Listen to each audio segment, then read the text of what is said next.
Welcome to Ben Fixes Everything, the show where I show you how you can fix everything too. What we're going to work on today is this awesome fast sports bike. And I don't know about you, but a sports bike is the way to be. What happened was is somebody stuck a volleyball underneath my fairing when I was pulling it out, and it cracked the underside.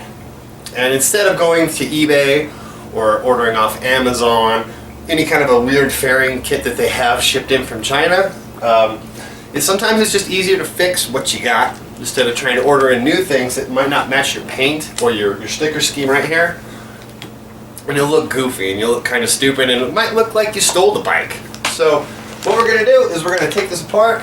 I'm going to weld it back together, show you guys how to do it, and we will put it all back together and be good to go, ready to go run over more crap that people dump all over the highway. So the tools you're going to need to pull this magical and amazing repair off, you're going to need some Red Bull. You're going to need, I recommend a T-bar Allen wrench of whatever kind of screws you have on your bike. A T-bar makes everything go so much quicker, so much faster, and it's so much easier than if we just wear it off, you're done. Some kind of cleaner, degreaser if you will, because that's the bottom of your bike and it's going to be full of oil and a bunch of so some rags to clean it up. I got a Chicago Electric Welding 80-watt plastic welding kit. It works pretty good for what it does, and that's what you're going to need to weld your pieces back together. You can get this at Harbor Freight for $6. And then I got some gloves here because kind of about my hands are getting dirty. It's kind of gross.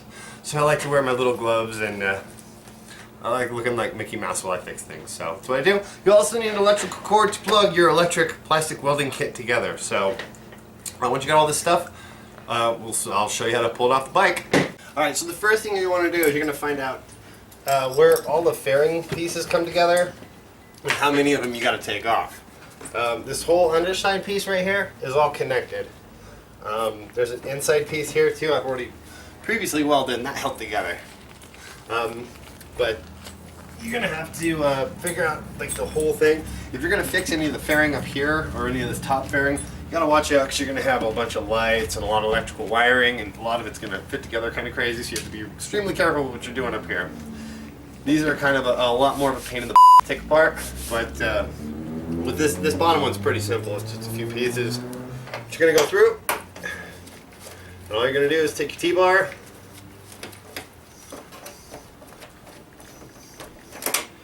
and you're just going to start pulling all these Allen screws out. And I think, for the most part, I think they're all pretty, they're all the same length, so you're not going to have to worry about which ones go where. I think some of the ones that click into like the interior fairings over here, those might be a little bit longer, but I mean, just keep them separate.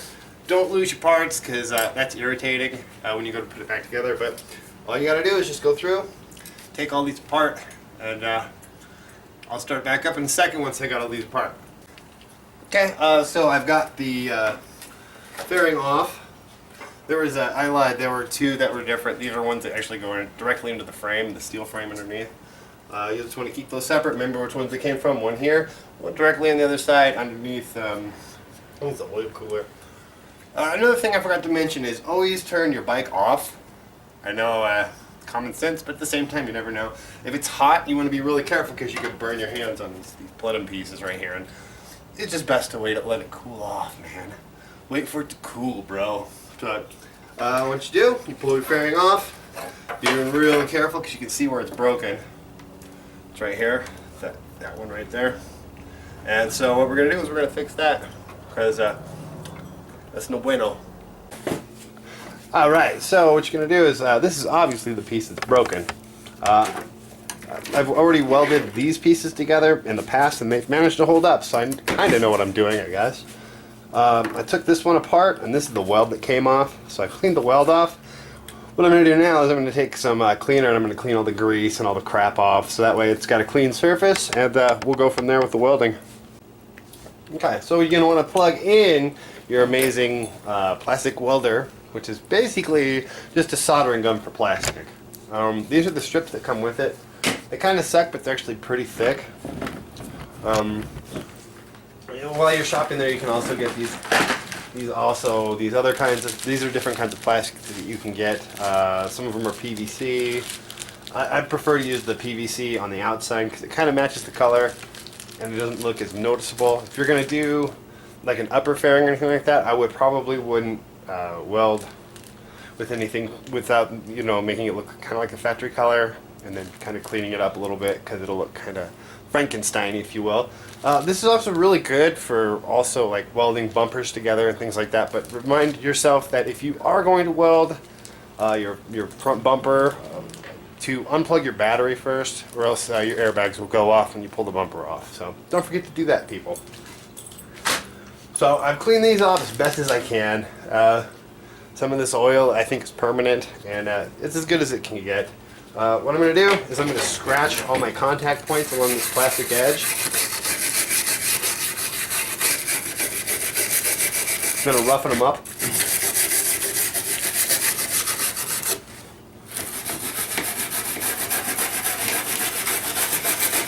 Roughen them up and ruin my my awesome wire brush in the process because of all the grease that I couldn't get off the first time.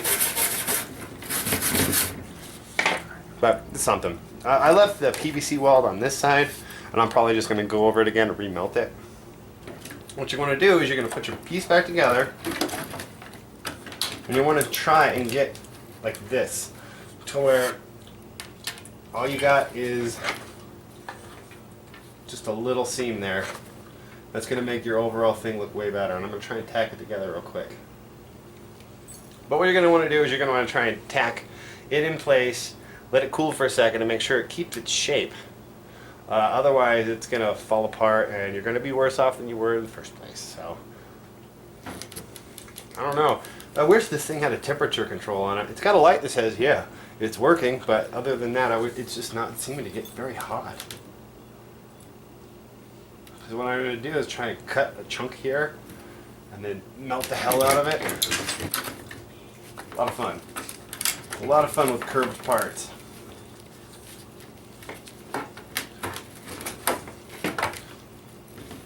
Right there.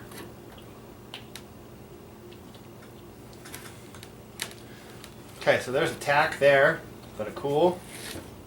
And I didn't let it cool long enough. Let it cool longer, people. While it's cooling, I'm going to come over here and try and tack this in. It's kind of holding its shape.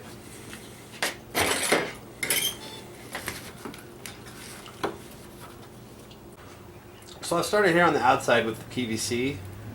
It seems to be kind of holding its shape, and it's really strange because it doesn't melt, it doesn't melt, it doesn't melt, and then it burns. So I don't know.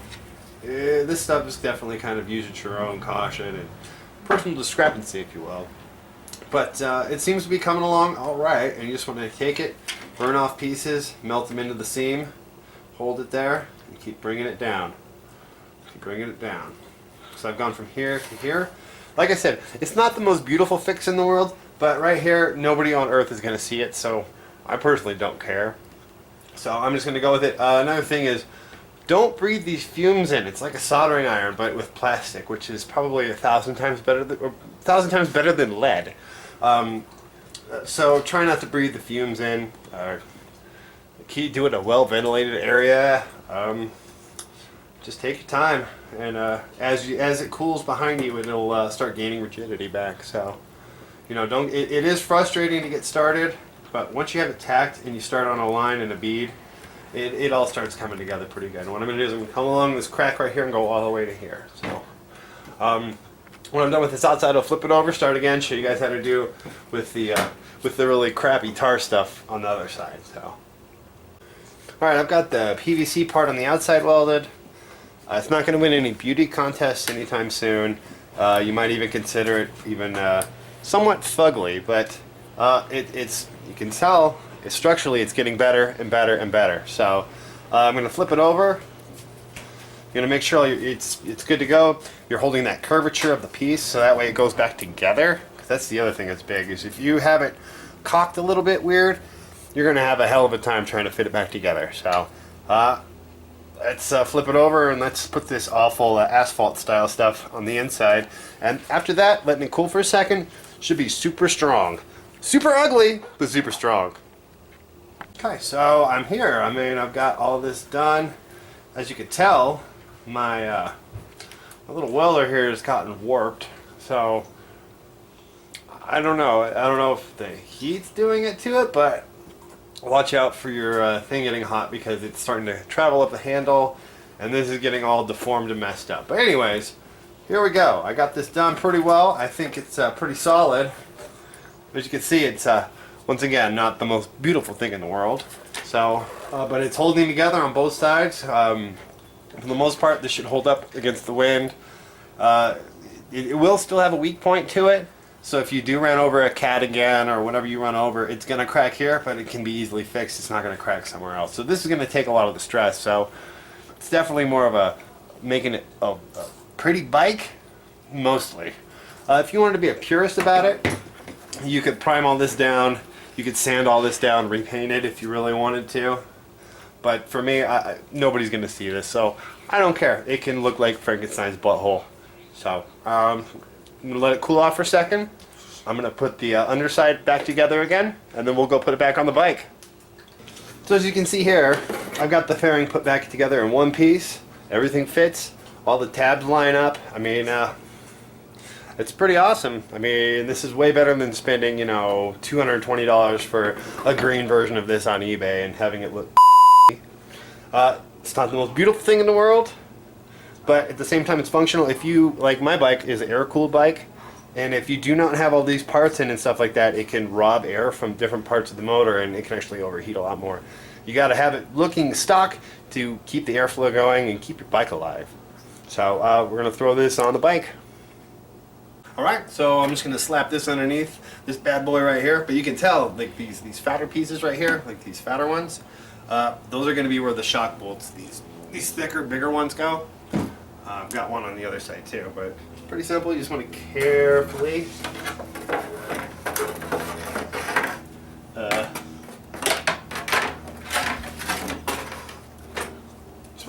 just line it up there. You'll try and just get one in there. You just want to get one kind of holding it in place, maybe half a turn. And then you want to go to the other side carefully, mind you. And you'll want to just stick one in there to hold it in place. Making sure that everything lines up, everything goes underneath the other pieces of the fairing. Once you get all your bolts back in, I mean, you can double check, you know, I was going to say, once you have it up on the center stand, you also want to check, you know, your kickstand on the other side, some of your other bolts here, check your tire pressure, do a couple of preventative maintenance things just to be safe, man. Get it all back together, you'll be hitting the road, you'll be hitting the cats, you'll be running over anything you see. So, for Ben Fixes Everything, this is Ben. Just want to know, if you break it, I can fix it. I think. Mostly. Alright, alright, alright. Check it out. It's all fixed up. Ready to hit the road. Alright. Ride safe, everybody.